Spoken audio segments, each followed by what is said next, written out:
here.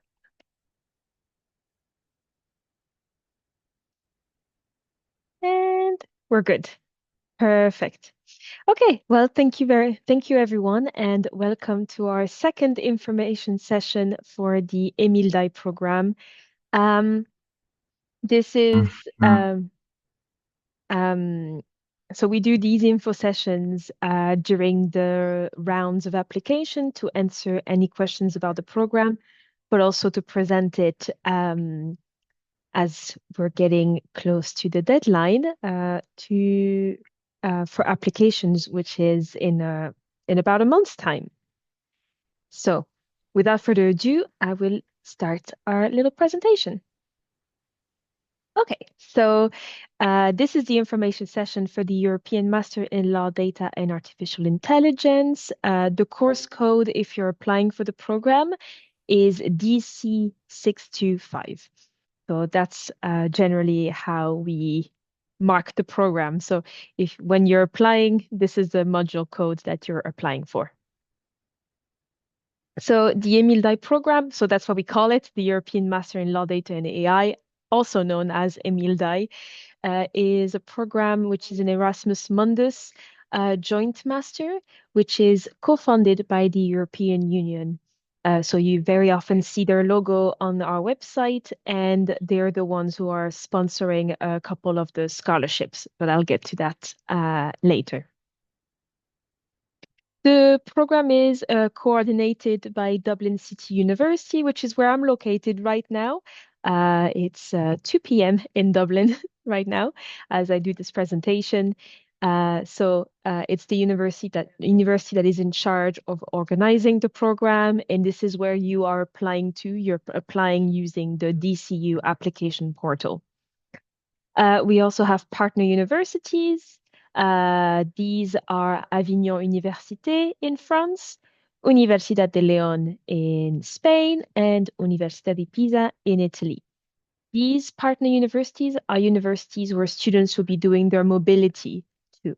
I will go into details as to who is going to which country, but these are the countries that are active partners in the program.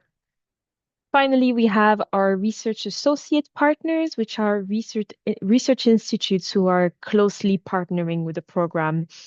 And these institutes are ADAPT, which is located in Dublin, Ireland, ISTI, which is in Pisa, Italy, and then the research center in Faculté de Droit, Université Savoie-Mont-Blanc, which is located in France.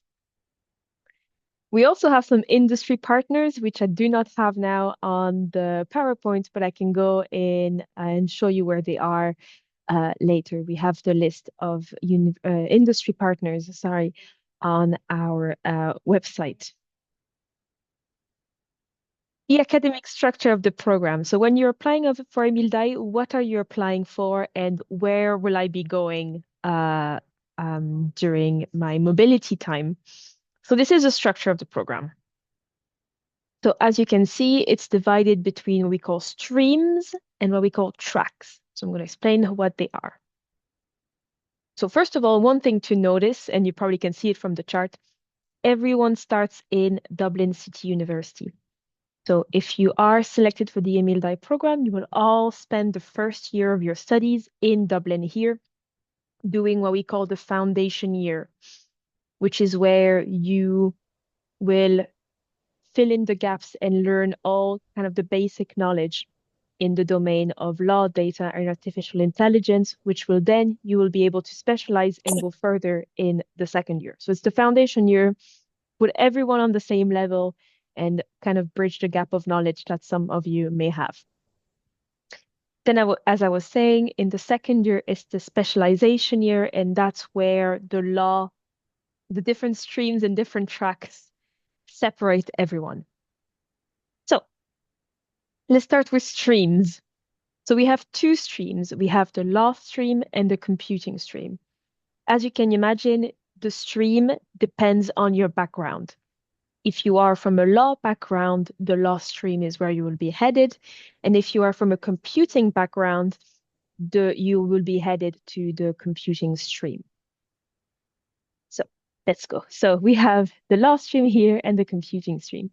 So you all have almost the same classes in the first year, with the exception of a couple classes that are very law specific or very computing specific. But overall, I think 70% of the classes are in common between the two streams.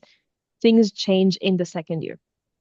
So in when you go into the second year, you then have your different tracks. So within a stream, there is two tracks, track A, track B, computing track A, track B. Track A is data governance, which are those who are going to Avignon Université, and track B are the ones doing cybersecurity, which are going to Universidad de León in Spain. So for those from a law background, they have their foundation year in the first year. And then depending on the chosen track, they will be going to Avignon Université in semester one or Universidad de León in semester one. And then they'll all go together to Pisa for the semester two for law and ethics of AI. So it's kind of like this pattern for the law people. It's kind of like this olive, I guess, shape. You all start at the same point, you separate, and then you meet again at the end for the law and ethics of AI. For computing stream, it's a V shape. You all start in DCU, and then you will have the track A, data governance, going to Avignon for the entire year, and then the track B, Universidad de León cybersecurity, going to Spain for the entire year. So two different shapes, two different streams, and then within the stream, you have the tracks. Let's talk about entry requirements. So as you can see, we have our streams, we have our tracks. In order for you to be eligible for a certain stream and a certain track, we need to have certain requirements. There are things that we need to see in your profile for you to be eligible for a certain stream or a certain track. So the first one, the first criteria that is key is the one that allows us to put you in the correct stream, and that is the relevant degree. So we need people with a law or computing background. So in more details, for the computing students, we need a 2.2, which is how we calculate the honors level in Irish degrees. I will show you what they mean at the end of this presentation. So the 2.2 undergraduate honors degree or equivalent, I will explain those in details later, in either computing, computer science, computer applications, or related disciplines. So for example, computer engineering, engineering in general is also considered a good background knowledge. So anything that touches those topics or those disciplines will make you eligible for the computing track. For law, it's very similar, except we request for 2.1, so slightly higher grades in a law or associated degree or discipline. So if you have a bachelor's of law, a master's of law, if you've taken a barrister exam, or I'm trying to think of other, we have a lot of people applying with political science degrees, or business and finance with law in it as well. So these degrees will be regarded as eligible.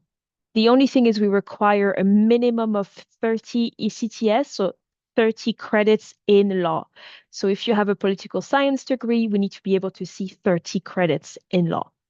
And that will make you eligible. So even if your degree is not in law, pure law per se, you will be considered as long as you meet that requirement.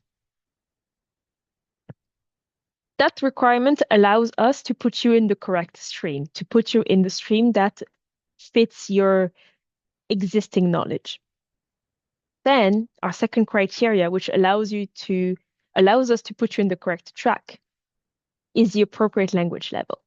EMILDAI is a very unique Erasmus Mundus program because we require a near bilingual status from our students. So first, we need all applicants to have a good level of English. We require a C1 on the CEFR. or equivalent, depending on the certificate and exam, for non-native speakers, and then native speakers are considered as well. Um, this competency in English is required for the first university, which is DCU, where everyone does their foundation year. You need a good level of English in order to be able to enter the program. Also, English is used in PISA. So the people in the law stream who will end up in PISA at the very end will also have their classes through the medium of English over there. And as I was saying, we need bilingual status or near bilingual status because depending on your track, data governance or cybersecurity, you will be required to have proficiency in French or in Spanish. So in order to be eligible for the track A, data governance, you need knowledge of French. So again, we require a C1 when entering Avignon Université, which means we also consider applicants with a B1 or a B2 in French when applying, on the premise that they will have improved to a C1 by the time they start their year or semester at Avignon Université. If you're a native speaker, you won't need to provide a certificate, but if you are not a native speaker, you will be required to prove your level of French. Same thing goes for Track B cybersecurity in Universidad de León. You will need to provide proof of Spanish proficiency, although there the required level is a B1, and we need a B1, same on a certificate for non-native speakers. Native speakers do not need to provide any certificate. I will go into our FAQ later so that I can show you the different certificates that we accept for each language, English, French, and Spanish. But just keep in mind now, relevant degree, either in the background or law or related discipline, computing or related discipline, and then English plus French or English plus Spanish. If you have those, you will be eligible to apply and you will be considered an eligible candidate for the program. Now, something a lot of people ask, and one of the reasons a lot of people are applying right now. So if you apply before January 12th, 2025, you will be considered for all of our scholarships. So as you can see, we have different levels of scholarship. It goes from very small to a lot bigger. So we have what we call a full scholarship, and we have partial scholarships. So let's start with the biggest one first. So our full scholarship here, we have all fees are waived. So you will not be asked to pay any of the fees related to the program. On top of that, you will receive a monthly stipend of 1,400 euro per month over the course of the 24 months of the program. So which means from the moment you start in September 2025 until August 2027, you will receive that money monthly without any breaks. And finally, you receive the full health insurance. So this is why it's very important that we're co-funded by the EU, because it means we are allowed, that helps us to provide those big scholarships. If it wasn't for the funding, we wouldn't be able to do such a big scholarship. Then we have our first partial scholarship number 2, which is the biggest one. So all fees are also waived. Students are paying no fees, but there is no monthly stipend. So you don't receive money monthly, but your fees are covered. And finally, you still receive the full health insurance. Partial scholarship number 1, which is our smallest scholarship, you only pay the fees for the first year, and then you pay the fees for the second year. No, sorry, you pay the fees for the first year, sorry, and then the second year, the fees are paid by the program. There is no monthly stipend either, but again, still full health insurance, which means this scholarship is kind of like a 50% discount on the fees, which is not too bad. And then finally, we have the no scholarship, which means you don't have any fees waived, you don't have any monthly stipend, but you still have the full health insurance. That is something that all EMILDAI students have in common. They all are fully covered by our health insurance, which is an international health insurance, which means it will cover you in all the countries of the program. And if you have to go to another country to do an internship or something, it will cover you as well. So, as I was saying, we have those three levels of scholarship. We also have a special EU financial support, which is basically a full scholarship, but is specifically for those from the Western Balkans, more particularly Albania, Bosnia-Herzegovina, Kosovo, and Montenegro. So if you are from one of these countries, you have a separate scholarship, which has the same benefits as this one, but it's a fully EU funded scholarship. So it's not partially funded. It's fully sponsored by the EU. So these are the various scholarships we offer. Uh, all of the scholarships are available for those who are applying before the January 12th. So it means any applicants will be eligible for that scholarship. And then we have a second round of applications later, and there might still be positions, but I'll go into the calendar in a sec. So yeah, so I was saying we have the tuition fees and the loans. So these are the fees without fee waivers and scholarships. On our website, we have our page on tuition fees and loans. So if you want to see more information about what the fees are and the different loans you can be eligible for, you can have a look at our webpage. The selection process. So you have the relevant degree. You have the correct language level. You have applied before January 12th in order to be eligible for one of those scholarships. What happens next? So you've submitted your application, you've sent all the documents. What's next? So this is the selection process, which is also explains why it's a bit lengthy and it takes quite a bit of time. So first we have sorry, that word is hard for me. We have an administrative review, which checks the eligibility requirements. So we check that you have that relevant degree, that language knowledge, and that all your documents are there. There's no documents missing in your application. So that first round is like a check, check, check, check, check. And then if it's good, it goes on to the next level, which is the academic review. This academic review looks at your academic merit, professional experience, personal statements, your references, all the documents you've uploaded that kind of tell us more about you. So in this review, we go in depth into those, and then we give each student a score out of 100. Using that score, we rank all students, and then from there, we allocate scholarships depending on ranking. So the higher your rank, the more likely you will have the biggest scholarship. So if you're ranked, let's say between number 1 and number 20, you will be offered a full scholarship. If you're ranked below that, you will be given a partial fee waiver, a partial scholarship, or number 1 or partial scholarship 2. That's how it functions. That's how we select our scholarship students.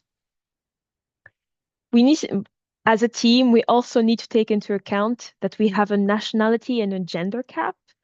That is something that the EU requires us to do.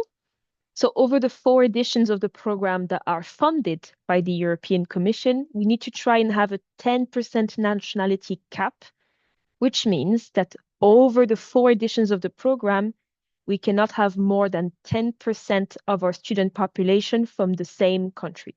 So we can't have 11% of our student population from Argentina, for example. We need to try and keep it to that 10%. This is to allow for diversity and to make sure there is, diversity is the best way to explain it. And there's like an even number of countries all around the world represented and not just a majority of from one particular country. We have also a 50% gender cap. Also, 50% is a very flexible number because it doesn't take into account also non-binary people. So it's actually more of a 45, 45, and 10%. So we try to keep it as even as possible, depending on the application, the pool of applicants, of course. But we try to keep it as balanced as possible. And then, so yeah, we have our student selection committee, which is made of a member from each partner university. So once we've done the ranking, we send the score to all the partner universities who approve the score or ask the reviewing team to review the score. Once we have the final ranking, we all get together and we approve or disapprove of the different scholarships. So it's a very long process and it involves a lot of teams and a lot of people, which explains why it can be a bit long for us to send the results. So yeah, if you want to know more about our equality, diversity, and inclusion um, and the word just escaped me. If you want to look more into what I was talking about, the nationality cap and the diversity and all that, you can have a look on our website. We have more information about equality, diversity, and inclusion. We are very lucky to be based in universities which have a really strong access office and really strong disability tools. So if that is relevant to you, you can have a look at our website. We have a lot more information for those who are curious about those arrangements or want to know more. Okay, key dates, which I'm going to explain now why so after explaining why it takes so long, let me explain what are the key dates upcoming right now. So on the 21st of October 2024, we opened the applications for the scholarship students on the DCU portal. As I mentioned recently, as I've mentioned many times during this presentation, 12th of January is when we will close the application, so it's a date to keep in mind.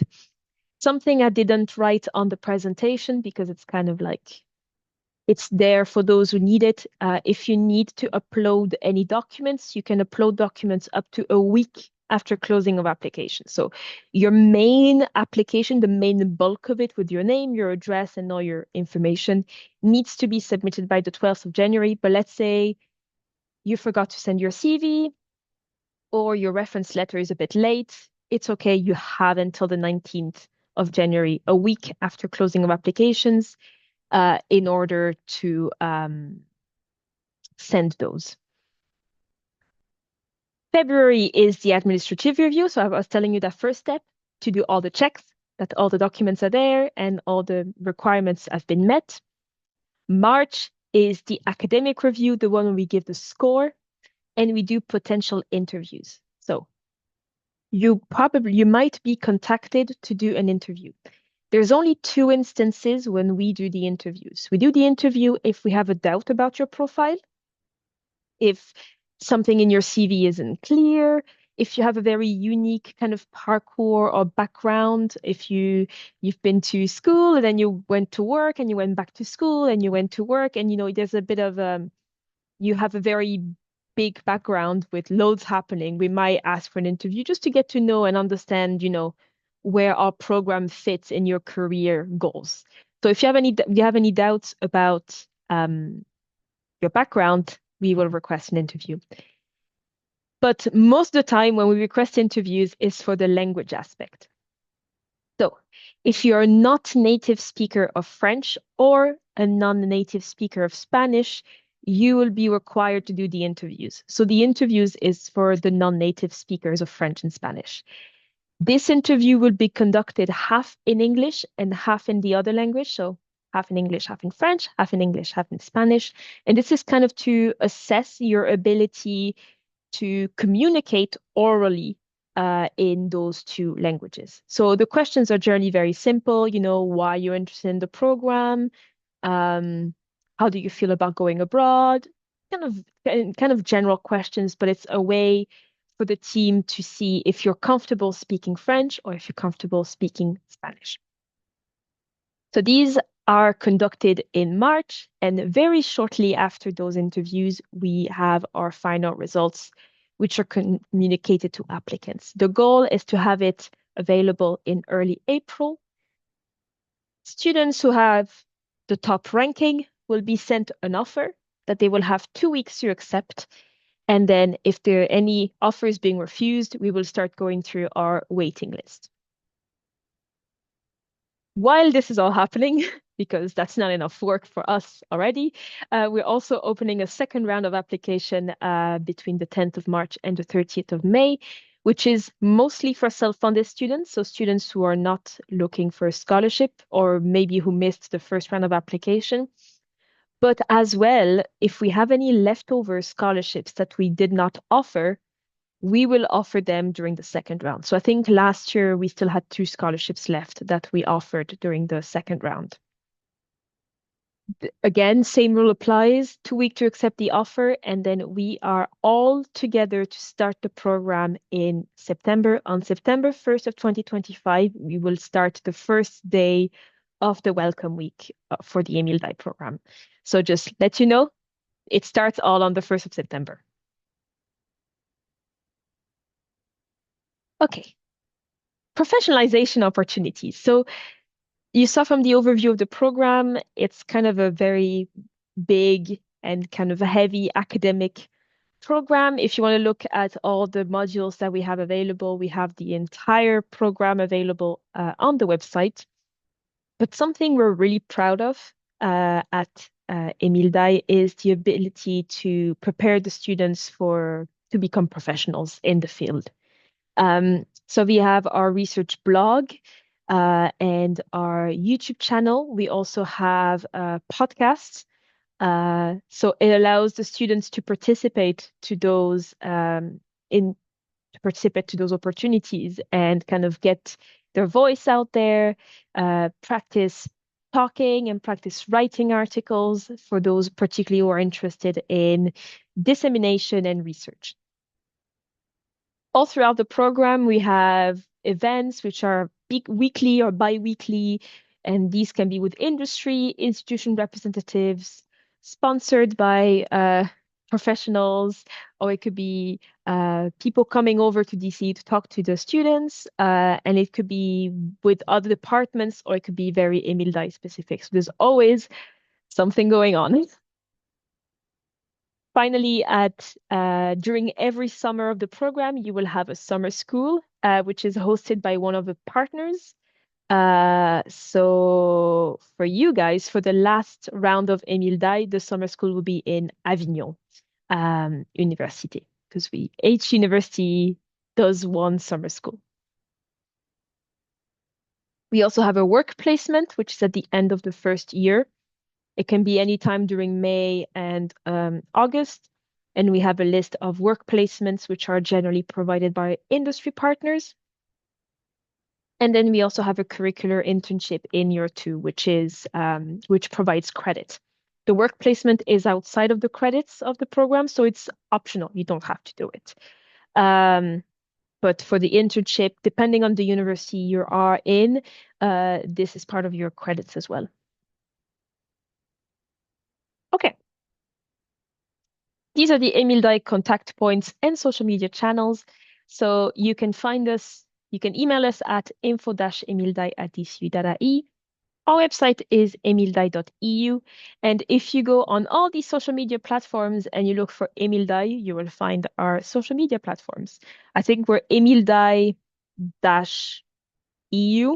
on most of them, if not all of them. So we're pretty easy to find. Before opening for question, I'm just going to go on the website and show you a couple of important things. Okay, so this is our website. I hope you're familiar with it because a lot of information is available on the website right now. So as I was saying, you have the program overview structure and the programs for the different streams. We have all our partners, including our industry partners. So we are constantly adding to that list. Some of them are here at the following: the Privacy and Access Council of Canada, the Wikimedia Foundation, the Adapt Center, the International Association of Privacy Professionals, the research center in Bremen called Zemki, and IDEC are some of our partners. Admissions, if you want to look at our How to Apply tab, you have the key dates that I mentioned, the entry requirements, tips and tricks and things to know before applying, application instructions, and details on the selection process. So if you have any doubts at any stage, you can refer to those.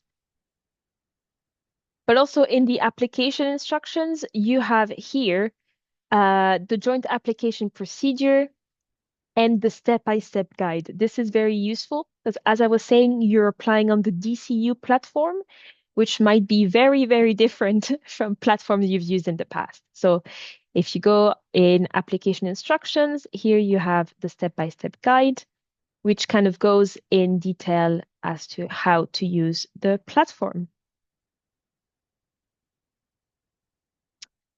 Okay, what else? Trying to think about what I need to show you. Students. Oh yeah, I was talking about our blog. So if you go there, you will see all the articles that were written by our students. So all of these are our students. These are our current blog editors. Our blog is completely run by students, which is really cool. So these are our blog editors for this year, and they did a little editorial piece to end the year, which is pretty cool. And then more of our students there have published on the blog. In our publication sections, you also have student dissertations. So we only have 2 now available. We're waiting to add a bit more, waiting for students' approval in order to publish their dissertations, but you have some of here available. And finally, most important, the FAQ.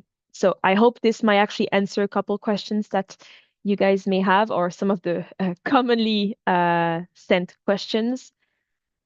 So let me see. Okay, so let's start with this one. So the documents required for the English language competence. So if you're a native English speaker, just select this on the application profile and that's it. You don't need to put anything else. If you have completed your education through the medium of English in a country where English is the official language, you can provide that diploma, that certificate, and this will be your your proof of language proficiency. If you're not a native English speaker and you have not completed a degree in English, then you will be required to provide one of those certificates dated within the last 2 years. So we accept the Duolingo English language test.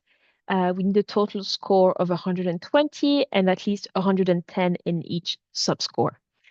I know it's very practical to have that test accepted by Dublin City University, mostly because you can get it within 2 days. Whereas a lot of the other tests that we accept require a long process and sometimes to be on a waiting list to take the exam. So this one's really practical. It doesn't take very long and it's Duolingo. So it has this kind of fun, colorful, interactive aspect.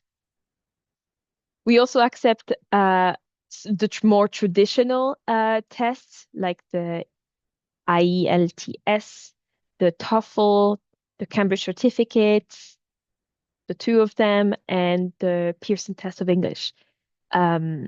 We also can accept other tests, but you'll have to email us first to check that it is an accepted test, because I think we've made a couple of exceptions for a couple tests in the past.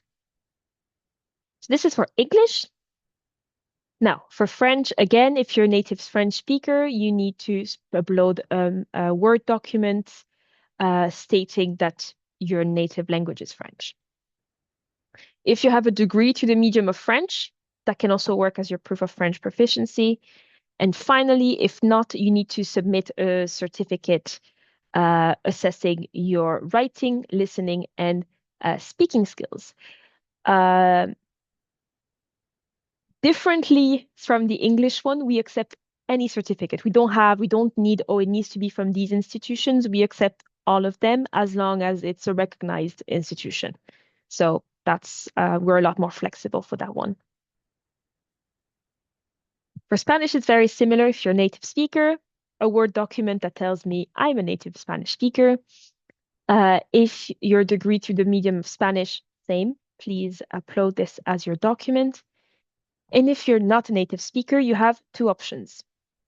Either you need to upload a supplemental document with a certificate, like as I was saying for French, it can be from any institution as long as they're recognized, and same minimum of B1. Or for Spanish, because we require a lower level, you can also submit a letter written in Spanish that says, I know Spanish because, and list how you know Spanish. And the letter has to be obviously in Spanish. Okay. One last thing in the FAQ that I mentioned earlier that I want to go over is the famous 2.1 and 2.2. So as I was saying, if you want to be eligible for the computing stream, you need a 2.2, and for law, it's a 2.1. So what does that mean? So these are the honors level you can receive in Ireland, and they are depending on your score. So if you have 70% and above, you're considered a first class honor. So you're considered a 1. If you receive between 60 and 69%, you're considered 2.1, which is a second class honors grade 1. And if you receive between 50 and 59%, it's a 2.2 second class grade 2. So some people, it's easy. You can transfer your GPA out of 100 or look at your grade out of 100, and then you are able, if you are within those brackets, you are eligible for the program. You can also find online really easily websites where you can convert your grade into Irish grades, and that kind of gives you an idea of where you are in that bracket. You don't need to do the conversion yourself. Just submit your diploma and your transcripts, and the team that does the review will be able, we have like charts and we have tables to do the transfer, and we can say if you are in that bracket, the 2.1 or the 2.2. So you don't need to do the conversion yourself. Okay. We are very often get questions about reference letters because we have a bit of a unique system on the application platform. So let's go over those. So in the step-by-step guide, so when you have filled in the bulk section of the application, you click on submit your application. You will not have fees, application fees. There is no application fees for the EMILDAI program. And then the last thing you do once you submitted your application, you will see here that your application is there with action required, and then you will be able to submit and upload your supplemental items. In your supplemental items, you will be asked to put the contact details and the name of your referees. So you do not have to upload the reference letters yourself. You put the contact detail of your referees, and then they will be contacted by the platform and asked to write their reference letter directly on the platform. I wish I could show you an example, but that would be breaching GDPR, and I can't show you how that shows on our system. But basically, they will receive an email with a link. They can click on the link, and then they will be brought to the application platform. They'll have to enter their name, their email address, and how long have they known you. And then they have like a box to write their reference letter. They can write or they can copy and paste it straight into the box, and then they submit. And then that gets submitted to your profile without you having to do anything. So the only thing you need to do for the reference letters as an applicant is to put the name and the contact detail, so the email address of your referee, and then you don't have to do anything else. For the reference letters, we don't have a required format as long as they say how they know you, for how long have they known you, what their relation is to you. Are they a professor? Are they your colleague? Are they your boss? Are they your superior? And that they tell us why you would be a good fit for the program. That's all the requirements that we have. It's a very traditional reference letter. There's no template for it. Okay. So that's our FAQ, which are some of the questions we get very often in those events. Okay, so back to my slideshow and my very last slide, which is a question slide. I saw that during the presentation, there were a couple questions that came through. So I will be answering those. And so before I do that, I will end the recording. So for those who are watching online, thank you very much for attending. And now we'll take questions. So I will end the recording now.